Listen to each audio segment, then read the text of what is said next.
Jesús pronto volverá al mundo con gran poder. Promesa nos dio y la cumplirá, su rostro podremos ver. En gloria y majestad vendrá nuestro Salvador,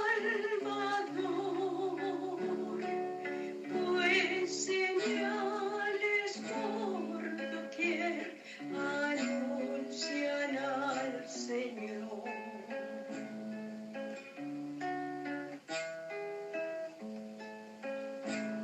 Saludos cordiales para cada uno de ustedes. Continúo con la lectura del libro original, Seguridad y Paz en el Conflicto de los Siglos, por Elena de White, página 501, El futuro de los Estados Unidos. Los católicos romanos reconocen que el cambio del día de descanso fue hecho por su Iglesia y declaran que al observar el domingo, los protestantes reconocen la autoridad de ella.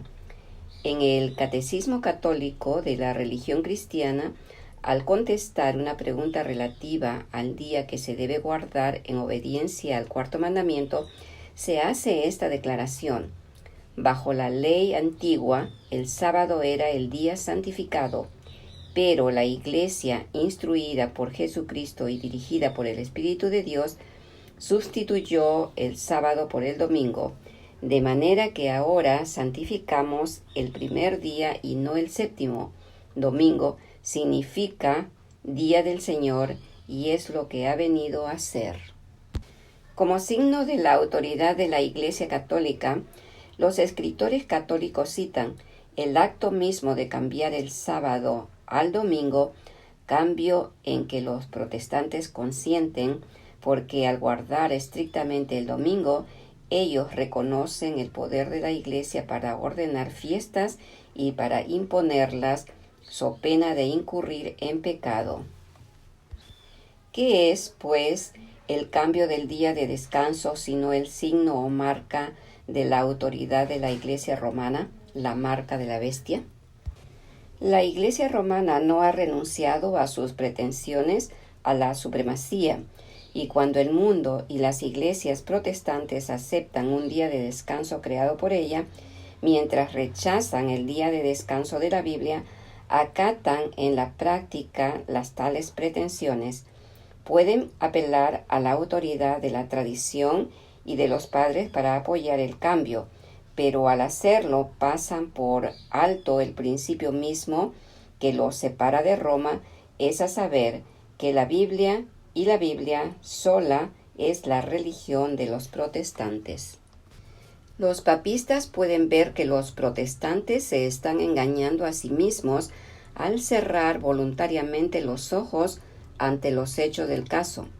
A medida que gana terreno el movimiento en pro de la observancia obligatoria del domingo, ellos se alegran en la seguridad de que ha de concluir por poner a todo el mundo protestante bajo el estandarte de Roma.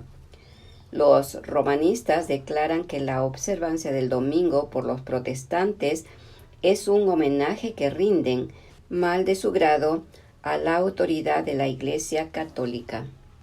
La imposición de la observancia del domingo por parte de las iglesias protestantes es una imposición de que se adore al papado, o sea, la bestia. Los que comprendieron las exigencias del cuarto mandamiento prefieren observar el falso día de reposo en lugar del verdadero, rinden así homenaje a aquel poder, el único que ordenó su observancia.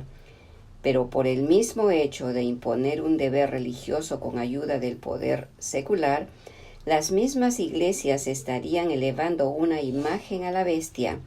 De aquí que la imposición de la observancia del domingo en los Estados Unidos equivaldría a imponer la adoración de la bestia y de su imagen. Pero los cristianos de las generaciones pasadas observaron el domingo creyendo guardar así el día de descanso bíblico, y ahora hay verdaderos cristianos en todas las iglesias, sin exceptuar la católica romana, que creen honradamente que el domingo es el día de reposo divinamente instituido. Dios acepta su sinceridad de propósito y su integridad, pero cuando la observancia del domingo sea impuesta por la ley y el mundo sea ilustrado respecto a la obligación del verdadero día de descanso, entonces el que transgrediere el mandamiento de Dios para obedecer un precepto que no tiene mayor autoridad que la de Roma, honrará con ello al papado por encima de Dios, rendirá homenaje a Roma y al poder que impone la institución establecida por Roma, adorará a la bestia y su imagen. Cuando los hombres rechacen entonces la institución que Dios declaró ser el signo de su autoridad y honren en su lugar lo que Roma escogió como signo de su supremacía, ellos aceptarán de hecho el signo de la sumisión de Roma, la marca de la bestia. Y sólo cuando la cuestión haya sido expuesta así a las claras ante los hombres y ellos hayan sido llamados a escoger entre los mandamientos de Dios y los mandamientos de los hombres, será cuando los que perseveren en la transgresión recibirán la marca de la bestia. La más terrible amenaza que haya sido jamás dirigida a los mortales se encuentra contenida en el mensaje del tercer ángel. Debe ser un pecado horrendo el que atrae la ira de Dios sin mezcla de misericordia. Los hombres no deben ser dejados en la ignorancia tocante a esta importante cuestión. La amonestación contra este pecado debe ser dada al mundo antes que los juicios de Dios caigan sobre él, para que todos sepan por qué deben consumarse y para que tengan oportunidad para librarse de ellos. La profecía declara que el primer ángel hará su proclamación a cada nación y tribu y lengua y pueblo. El aviso del tercer ángel, que forma parte de este triple mensaje, no tendrá menos alcance. La profecía dice de él que será proclamado en alta voz por un ángel que vuele por medio del cielo y llamará la atención del mundo. Al final de la lucha, toda la cristiandad quedará dividida en dos grandes categorías, la de los que guardan los mandamientos de Dios y la fe de Jesús, y la de los que adoran la bestia y su imagen y reciben su marca. Si bien la Iglesia y el Estado se unirán para obligar a todos, pequeños y grandes, así ricos como pobres, así libres como esclavos, a que tengan la marca de la bestia. Apocalipsis 13:16. El pueblo de Dios no la tendrá. El profeta de Patmos vio que los que habían salido victoriosos de la prueba de la bestia y de su imagen y del número de su nombre estaban sobre aquel mar de vidrio teniendo arpas de Dios y cantaban el cántico de Moisés y del Cordero. Apocalipsis 15, 2 y 3. Se restaura la verdad. La obra de reforma tocante al sábado como día santificado de descanso, que debía cumplirse en los últimos días, está predicha en la profecía de Isaías 56. Así dijo Jehová: guardad derecho y haced justicia, porque cercana está mi salud para venir y mi justicia para manifestarse. Bienaventurado el hombre que esto hiciere, y el hijo del hombre que esto abrazare, que guarda el sábado de profanarlo, y que guarda su mano de hacer todo mal. A los hijos de los extranjeros que se llegaren a Jehová para ministrarle, y que amaren el nombre de Jehová para ser sus siervos, todos los que guardaren el sábado de profanarlo, y abrazaren mi pacto, yo los llevaré al monte de mi santidad, y los recrearé en mi casa de oración. Isaías 56, 1, 2, 6 y 7. Estas palabras se aplican a la dispensación cristiana como se ve por el contexto. Dice Jehová el Señor, el que recoge los dispersos de Israel: juntaré a él otros todavía, además de los suyos que están ya recogidos. Isaías 56, 8. Aquí está anunciada de antemano la reunión de los gentiles por medio del Evangelio, y una bendición se promete a aquellos que honren entonces el sábado. Así que la obligación del cuarto mandamiento se extiende más acá de la crucifixión, de la resurrección y la ascensión de Cristo, hasta cuando sus siervos debían predicar a todas las naciones el mensaje de las buenas nuevas. El Señor manda por el mismo profeta: ata el rollo del testimonio y sella la ley entre mis discípulos. Isaías 8:16. El sello de la ley de Dios se encuentra en el cuarto mandamiento.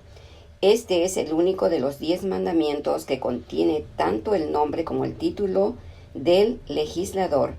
Declara que es el creador del cielo y de la tierra y revela así el derecho que tiene para ser reverenciado y adorado sobre todos los demás.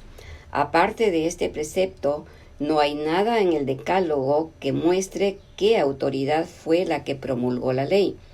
Cuando el día de reposo fue cambiado por el poder del Papa, se le quitó el sello a la ley. Los discípulos de Jesús están llamados a restablecerlo, elevando el sábado del cuarto mandamiento a su lugar legítimo como institución conmemorativa del Creador y signo de su autoridad.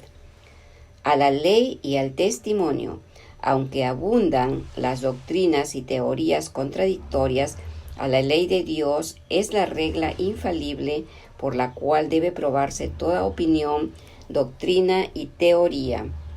El profeta dice: si no hablaren conforme a esta palabra, son aquellos para quienes no ha amanecido. Isaías 8:20.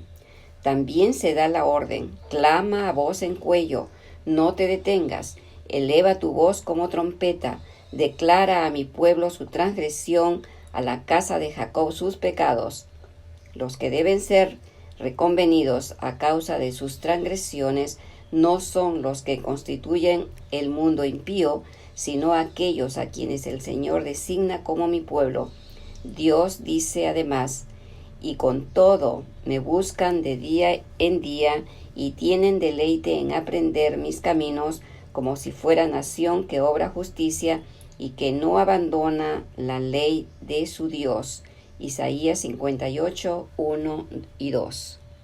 Aquí se nos presenta a una clase de personas que se creen justas y parecen manifestar gran interés en el servicio de Dios, pero la severa y solemne censura del escudriñador de corazones prueba que están pisoteando los preceptos divinos. El profeta indica cómo sigue la ordenanza que ha sido olvidada: los cimientos de generación y generación levantarás, y serás llamado reparador de portillos, restaurador de calzadas para habitar. Si retrajeres del sábado tu pie, de hacer tu voluntad en mi día santo, y al sábado llamares delicias, santo, glorioso de Jehová, y lo venerares, no haciendo tus caminos, ni buscando tu voluntad, ni hablando tus palabras, entonces te deleitarás en Jehová. Versículos 12 al 14. Esta profecía se aplica también a nuestro tiempo. La brecha fue hecha en la ley de Dios cuando el sábado fue cambiado por el poder romano, pero ha llegado el tiempo en que esa institución divina debe ser restaurada. La brecha debe ser reparada y levantados los cimientos de muchas generaciones. Santificado por el reposo y la bendición del Creador, el sábado fue guardado por Adán en su inocencia en el Santo Edén. Por Adán, caído pero arrepentido, después que fuera arrojado de su feliz morada. Fue guardado por todos los patriarcas, desde Abel hasta el justo Noé, hasta Abraham y Jacob.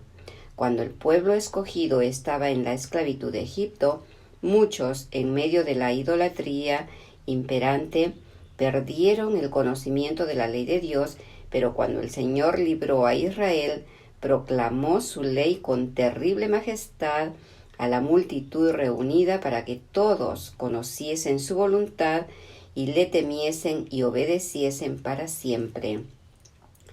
Desde aquel día hasta hoy, el conocimiento de la ley de Dios se ha conservado en la tierra y se ha guardado el sábado del cuarto mandamiento. A pesar de que el hombre de pecado logró pisotear el día santo de Dios, hubo, aún en la época de su supremacía, almas fieles escondidas en lugares secretos que supieron honrarlo. Desde la Reforma hubo en cada generación algunas almas que mantuvieron viva su obediencia, aunque fue a menudo en medio de oprobios y persecuciones. Nunca se dejó de rendir testimonio constante al carácter perpetuo de la ley de Dios y a la obligación sagrada del sábado de la creación. Estas verdades, tal cual están presentadas en Apocalipsis 14, en relación con el Evangelio eterno, serán lo que distinga a la Iglesia de Cristo cuando Él aparezca. Pues, como resultado del triple mensaje, se dice: aquí están los que guardan los mandamientos de Dios y la fe de Jesús. Y este es el último mensaje que se ha de dar antes que venga el Señor. Inmediatamente después de su proclamación, el profeta vio al Hijo del Hombre venir en gloria para cegar la mies de la tierra. Los que recibieron la luz relativa al santuario y a la inmutabilidad de la ley de Dios se llenaron de alegría y admiración al ver la belleza y armonía del conjunto de verdad que fue revelado a sus inteligencias.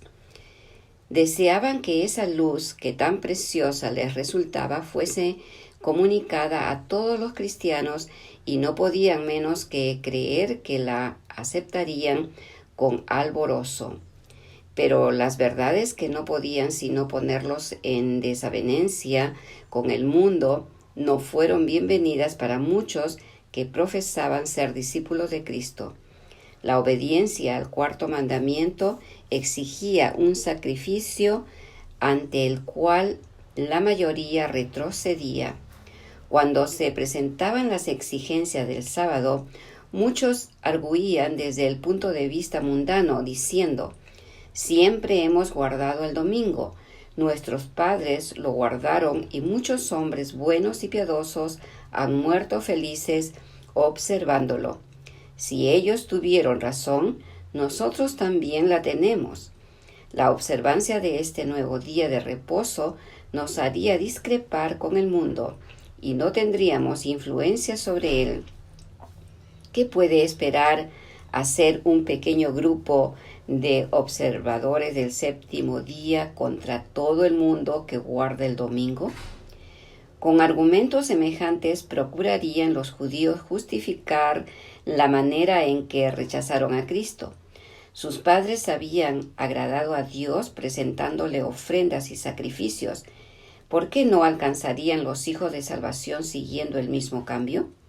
Así también, en días de Lutero, los papistas decían que cristianos verdaderos habían muerto en la fe católica y que por consiguiente esa religión bastaba para salvarse. Este modo de argumentar iba a resultar en verdadero obstáculo para todo progreso en la fe y en la práctica de la religión. Muchos insistían en que la observancia del domingo había sido una doctrina establecida y una costumbre muy general de la Iglesia durante muchos siglos. Contra este argumento se adujo el que el sábado y su observancia eran más antiguos y se habían generalizado más, que eran tan antiguos como el mismo mundo y que llevaban la sanción de los ángeles y de Dios. Cuando fueron puestos los fundamentos de la tierra, cuando los astros de la mañana alababan a una y se regocijaban todos los hijos de Dios, entonces fue puesto el fundamento del sábado. Job 38, 6 y 7. Génesis 2, 1 al 3. Bien puede esta institución exigir nuestra reverencia. No fue ordenada por ninguna autoridad humana, ni descansa sobre ninguna tradición humana. Fue establecida por el anciano de días y ordenada por su palabra eterna. Cuando se llamó la atención de la gente a la reforma tocante al sábado, sus ministros torcieron la palabra de Dios interpretándola del modo que mejor tranquilizara los espíritus inquisitivos. Y los que no escudriñaban las escrituras por sí mismos se contentaron con aceptar las conclusiones que estaban en conformidad con sus deseos, mediante argumentos y sofismas con las tradiciones de los padres y la autoridad de la Iglesia. Muchos trataron de echar abajo la verdad, pero los defensores de ella recurrieron a la Biblia para defender la validez del cuarto mandamiento. Humildes cristianos, armados con solo la palabra de verdad, resistieron los ataques de hombres de saber que con sorpresa e ira tuvieron que convencerse de la ineficacia de sus elocuentes sofismas ante los argumentos sencillos y contundentes de hombres versados en las Sagradas Escrituras más bien que en las sutilezas de las escuelas. A falta de testimonio bíblico favorable, muchos, olvidando que el mismo modo de argumentar había sido empleado contra Cristo y sus apóstoles, decían con porfiado empeño: ¿por qué nuestros prohombres no entienden esta cuestión del sábado? Pocos creen como vosotros. Es imposible que tengáis razón y que todos los sabios del mundo estén equivocados. Para refutar semejantes argumentos, bastaba con citar las enseñanzas de las Santas Escrituras y la historia de las dispensaciones del Señor para con su pueblo en todas las edades. Dios obra por medio de los que oyen su voz y la obedecen, de aquellos que en caso necesario dirán verdades amargas, por medio de aquellos que no temen censurar los pecados de moda. La razón por la cual Él no escoge más a menudo a hombres de saber y encumbrados para dirigir los movimientos de reforma es porque confían en sus credos, teorías y sistemas teológicos y no sienten la necesidad de ser enseñados por Dios. Solo aquellos que están en unión personal con la fuente de la sabiduría son capaces de comprender o explicar las Escrituras. Los hombres poco versados en conocimientos escolásticos son llamados a veces a declarar la verdad, no porque son ignorantes, sino porque no son demasiados pagados de sí mismos para dejarse enseñar por Dios. Ellos aprenden en la escuela de Cristo y su humildad y obediencia los hace grandes. Al concederles el conocimiento de su verdad, Dios les confiere un honor en comparación con el cual los honores terrenales y la grandeza humana son insignificantes. Muy cercano el tiempo está